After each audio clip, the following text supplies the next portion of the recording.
Okay, folks, it's your buddy Mike Messier here with Mike's Instant Movie Review. Let's start with Beyonce Renaissance concert film. Okay, so I'll give you the full story because you asked. I did buy a ticket for this thing. I actually bought it for last Saturday. Situation developed where I was not able to attend. I tried to exchange my ticket, and I painfully discovered that there was no returns or exchanges on this wonderful $25 ticket to see the concert film. And, I'm a very zen type of individual.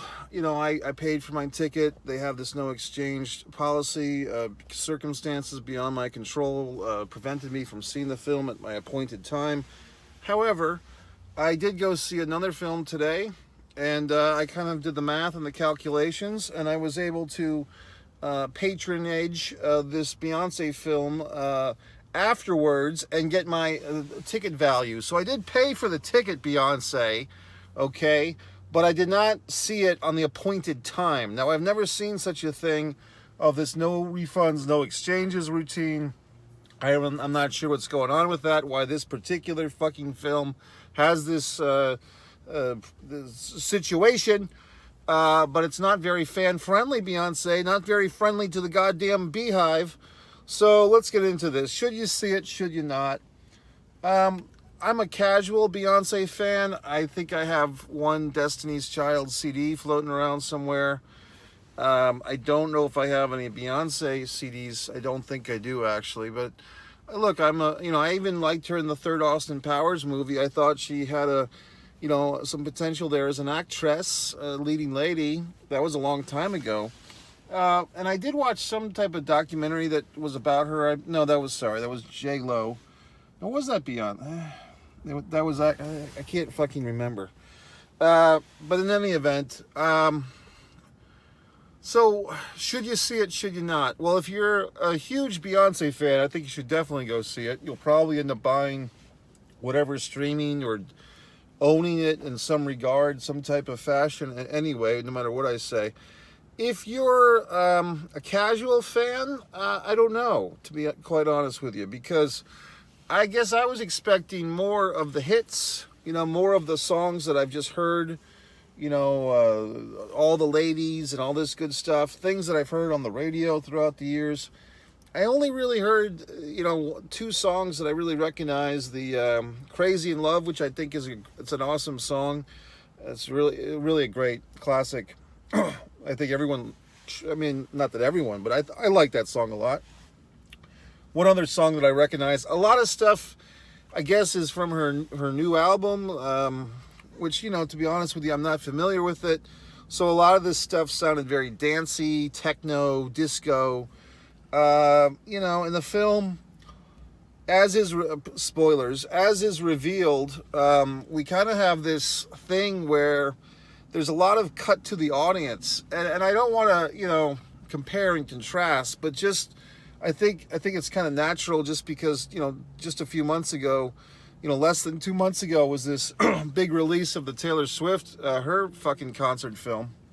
I feel like, and this is creative is subjective, right? So I feel that Taylor Swift's concert film was pretty much just a straight out concert film.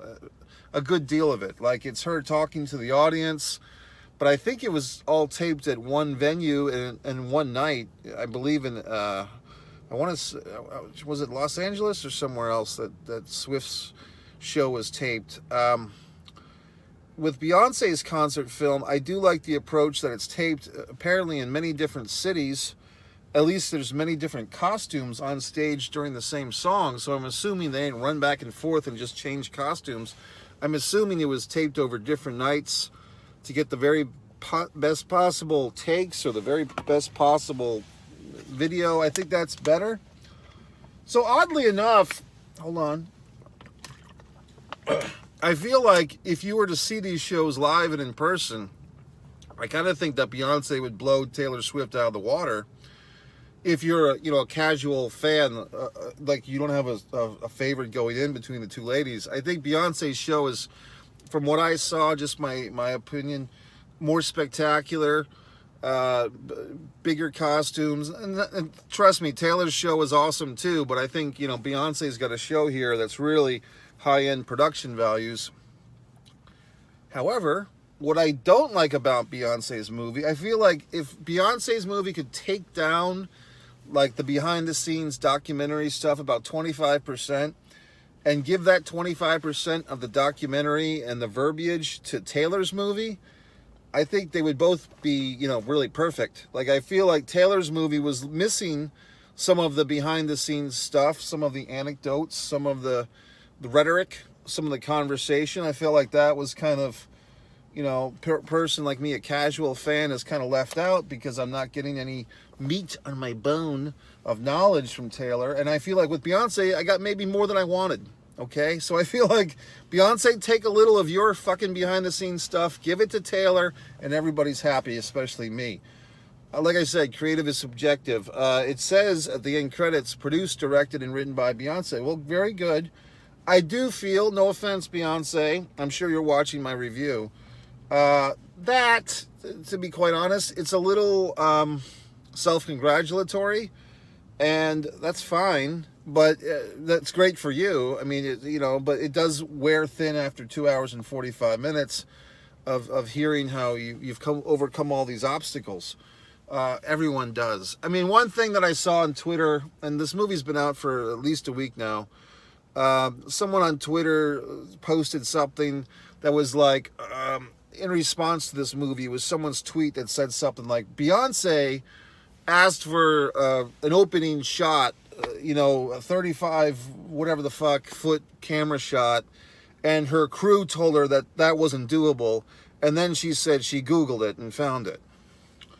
Okay, and then in the fucking film, when you see the movie, that little quote, because I saw that, I really had to use the restroom because this movie is so long, but I waited because that part was starting, I could feel it coming.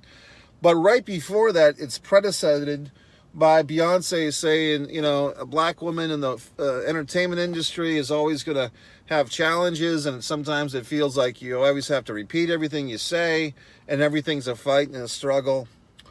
And look, obviously I'm not a black woman, but I can say, fucking Christ, God damn it, just things are upsetting me.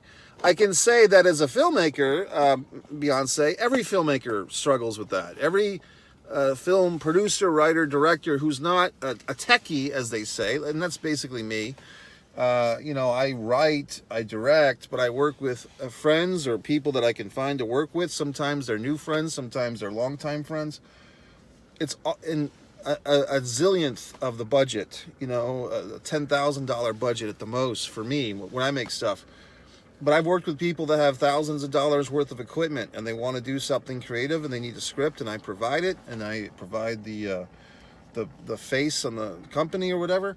I can tell you that a creative person is always going to have those struggles with the tech side, the gearheads, you know, the grunts, the people that are actually filming this stuff. If you are a cerebral person like myself, like Beyonce, and you have all these visions and ideas, that is always going to have to be compromised with the practicality of how you get it done. So I don't think it's in that particular, I'm not saying that in life, I'm sure in life in general, being a black woman is much more challenging in the United States of America, I'm sure, than being a white guy. But in the film world, it's a pain in the ass for everybody. So it's always that struggle. The visionary always has this idea of what they want to get, and whether you have $1,000 budget, a $10 budget, or a $1 million budget, or a $20 million budget, there's always going to be challenges, compromises, sacrifices, shots that you have in your mind that the techie doesn't, the tech person, whether it's the DP or whoever the fuck, they don't see it because maybe it's never been done before.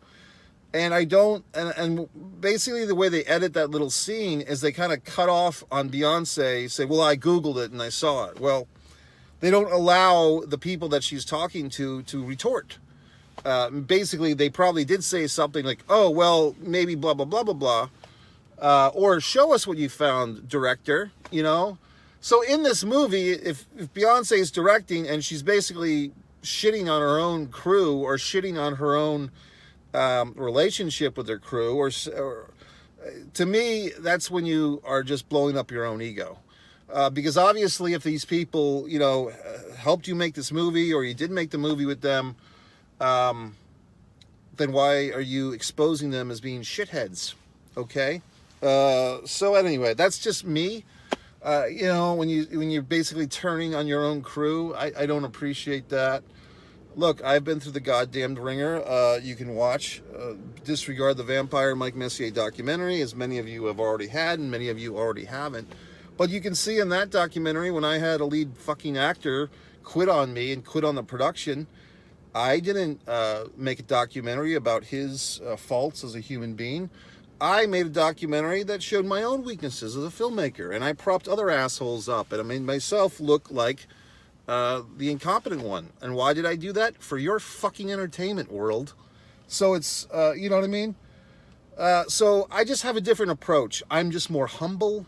I'm just, more self-analytical, I guess. I'm not throwing my goddamn crew under the bus and lifting myself up. So I stuck with the fucking movie. I was in there for 2 hours and 45 minutes. I was the first person to exit, and you go through the whole goddamn movie, and then it's fade to black, directed by, then it's another little fucking thing. I think it's her husband, Jay-Z, and her having a toast. But as soon as that happened, and we go into the roll credits, I'm out. Because I gave you 2 hours and 45 minutes of my time, Beyonce. I gave you $25. I feel like we're even now. Thanks for the bootylicious. Thanks for everything. I feel like I'm good with Beyonce. And yes, folks, I guess I don't want to go down this rabbit hole. But I think some people, if they see this movie, are going to feel like they're in, Club 54 or whatever the fuck, some type of disco. And there does seem to be a storyline there, which is exposed later on when we meet the interesting Uncle Johnny, who has departed from us, but he was a big inspiration for Beyonce. And I thought that was a nice story. I did feel like, were straight white men represented in this film? Probably not. That's okay. I was in the theater. I'm representing. But I mean, it was fine. I do feel like there was some throwbacks or some flashbacks for me as a viewer to Madonna's film, long time ago, 20, 30 years ago, Truth or Dare, that it seems like both Beyonce and Madonna become like these pseudo mother figures to their backup dancers. And look, I don't want to shit on anybody, but I would, if I were to go see, and I'm not paying money to see these concerts in person, but I kind of think that backup dancers they're like really well loved by the singer, whether it's Madonna or Beyonce or whoever the fuck else. But for the average asshole on the street, they seem like really fucking annoying people, like really dramatic and like theater kids in fucking college, but worse. Just saying. And I don't know, just very self-indulgent and gossipy. I am kind of merging the memory of Madonna's movie with this, because in this one, the backup dancers weren't annoying. They seemed like hardworking people. But I don't know if we need like a 10-minute fucking mini movie about how great they are. I mean, maybe we do. And Beyonce does acknowledge the crew and everything. The crew of the live concert. While she threw the fucking camera people for the movie under the fucking bus, she does acknowledge her crew, which I thought was nice. I do feel like this movie, and I think at the beginning, Beyonce lets us know what's happening. She's like, I don't think people just want to see the concert. They want to see the behind the scenes of the making of the concert. I don't. I really don't. I just want to see the concert. Like, I've been through the process. I've seen how live events happen. I've been on several sides of that situation, and I've also seen several, behind the scenes footages. Like, to me, that's more like behind the scenes DVD bonuses, but we don't have DVDs anymore for the most part. So we're watching like two things at once. We're watching like the construction of the concert and then the concert. For me, personally, this is why I say creative is subjective, I think I would have just preferred a straight out Beyonce concert and